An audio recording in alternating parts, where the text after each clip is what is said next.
Hi, everybody. I'm here interviewing Argentine tango instructor and beloved teacher, um, AnaLinda Marcus, who teaches Argentine tango at the Dance Complex. So, AnaLinda, can you tell us more about your class, the Dance Complex? For example, who should come? What's the goal of the class? And what can students coming expect? First, I want to thank the Dance Complex for maybe 15 years or so of teaching opportunity and the sponsorship and the community it is. I love the drop-in nature. I love the vast community that utilizes the Dance Complex, and I'm happy to have this particular opportunity as well. So thank you, Jennifer and Colleen. Um, so my classes are fundamental and continuing basic. And they're 2 different hours. So 1 hour fundamentals, 1 hour continuing basic. And you really don't have to have any dance experience at all. Even think of yourself at all as dance capable. But if you're attracted to the idea of social dancing, I am also a trained yoga teacher. I've been dancing socially pretty much my whole life. I really think I know how to bring you along to comfort in your body, more grace. And then we can take the skills of dancers where they are at, and their dance can move along at their own pace. So I try to cultivate each individual from where they are and move them forward. You'll learn in fundamentals basic tango elements. You'll learn the unique tango embrace, which is very close. You will be exposed to this magical music, which is kind of orchestral, but also jazzy, a little Afro-Caribbean, very unusual music. You'll learn to dance improvisationally. All those skills are developed. The first hour you get exposed, second hour you use that element musically, and with more combinations of elements, you learn more about improvising. So I encourage everybody to take 2 hours, but I also get drop-ins from previous and other teachers for the second hour alone, like an advanced beginner class. So it can be both, 2 hours back to back or an advanced beginner class after. Everybody comes, ballet dancers, African dancers, and non-dancers, all ages, sizes, colors. It's great. That's the Dance Complex. That's why I stay there. Okay, great. So can you tell us a fun fact about yourself that we might not know? Okay. Well, I'm not the only cat lover watching this video, but I've watched my cats for a very long time, thinking that they move like the best tango dancers. Of course, they don't partner very well, but they really move in a way that I emulate in my own movement as a tango dancer. And I think I see the dance as a bit cat-like, so that you probably don't know that. I could also say that I'm a student of kinesthetics all the time. I'm always conscious of movement. So I can see where people are at when they come in with their movement and what they might need to be able to become a tango dancer. I'm interested in that. That's great. Okay, so how would you describe your teaching style? I'm a very conscious teacher about teaching style, because having taught so many people, I've noticed that there are all kinds of learners, and people don't necessarily know what way they learn, but it's my job to know how I can communicate best to them. So I teach on multiple levels, and people will find their way into one of them at least, if not more. Some people have multiple ways they learn. But I've noticed students learn, some of them are just kinesthetic. They have to move with me. They have to be behind me and copy me. Others understand the concepts. They like to hear orally. Others are just visual. They can watch and pick it up. Just copy, just watch. So I encourage people to be confident that however they learn, I'll find them. And I've learned this also through teaching privately, that you have to teach very differently with each person. So in the groups, I'm using all 3 methods at once. When I walk around, I touch everybody, every class, make sure I've danced with everyone, participated with each individual. And because it's a series, I get to know them and know what they need, which I love. So you can drop in and explore tango, especially the first couple weeks of the series. But I do offer it as a series because the dance is complicated. Physically, technically, the steps are not that hard. Nothing's athletic. It's not acrobatic. It's really a dance of improvisation, social connection. So I have to teach the particular kinds of steps that make up tango, and improvisational skills, and partner connection, which is not easy. So I concentrate on making people comfortable so they can partner. It's playful, and it's hard. It's hard work, but it's not physically demanding.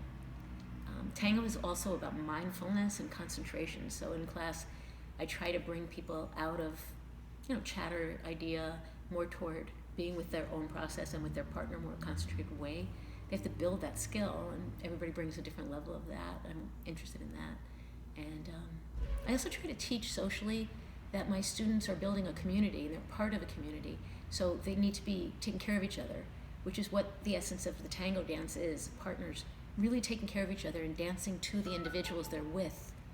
So in class I encourage that. There's no criticism of each other, we try to really develop that community idea in the class. That's fantastic. Okay, so how did you become involved in dance? And why do you stay involved as an educator? I'll start with the second half. Okay. I stay involved with it because the more I teach, the more passionate I get about communicating the benefits of this dance.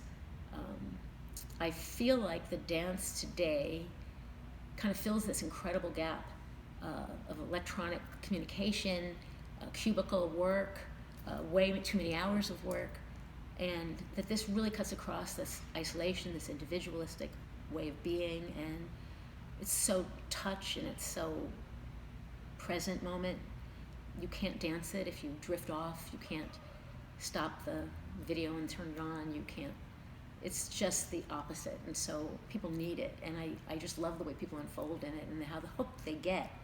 So people who are willing to be with their own developmental level and move as quickly or as slowly as they need to, they get hooked, and I love watching that. It transforms their lives. They start dancing way more than they ever thought they would, and they bring their own friends and family into it, which is fantastic. So that's why I keep teaching. I love seeing that process. How I became a dancer is probably a long story, but I'm going to make it really short. I always moved and always danced to whatever music my eclectic mom played, everything from Stravinsky, Firebird, to serious jazz and blues, all kinds of things. And I fell in love specifically with bluegrass and Latin jazz. And as a 15-year-old, I would go to what was called Spanish Harlem and called El Barrio at the time. And I would go to these social dances that I really wasn't allowed into. And then I found out that on the streets, on the weekends, there were bands and there were dances of all generations out there. And I'd sneak out to those. So I started dancing salsa rather, for many cities, my 25 years, I don't know, a long time. And then as a woman getting a little older, I actually felt like I needed something that had more emotional range.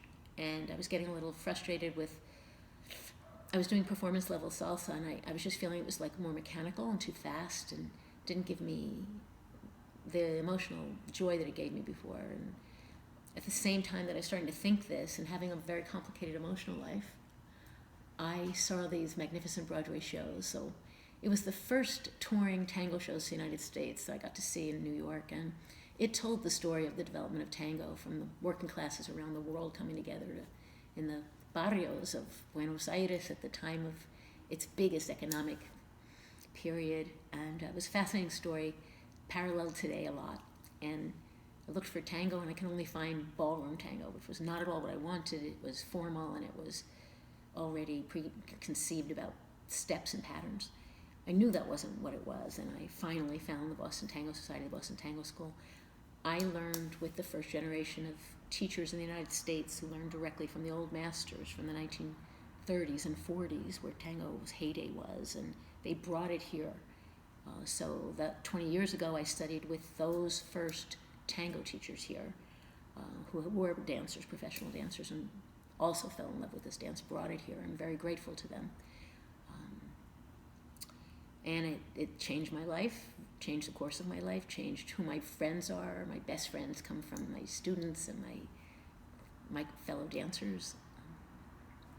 Okay, wow. So when you're not dancing, what can we find you doing?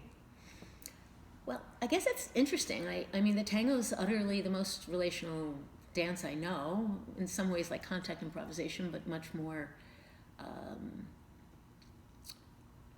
kind of forms, much more structures, I think.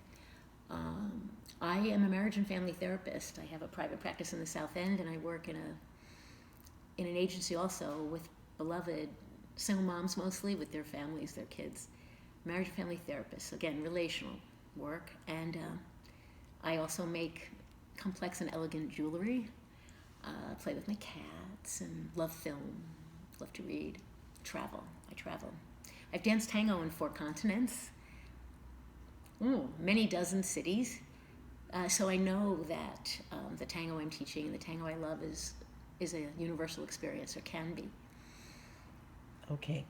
Yeah. So, is there anything else about you or about the class that you could share with us to help our community get to know you better? Well, I know I've told you a lot, but I guess I want you to know it's not the Dancing with the Stars athletic dance. It is a dance of emotional interpretation of the music and of the experience of being with a unique human being who you may or may not know, and in the moment you make a relationship through dance. We dance together for 3 or 4 songs, and then we rotate partners. So we actually learn each other a little in the social dance. So in my class, I do attend to our social dynamics, and as well as the technical. And I think I can make people comfortable. And I hope you try it without any commitment, drop in. At the beginning of the series, mid-January would be great, or every 6-7 weeks we start again. Whenever you're ready, I'll pay special attention to you. So thank you for listening. Thank you very much.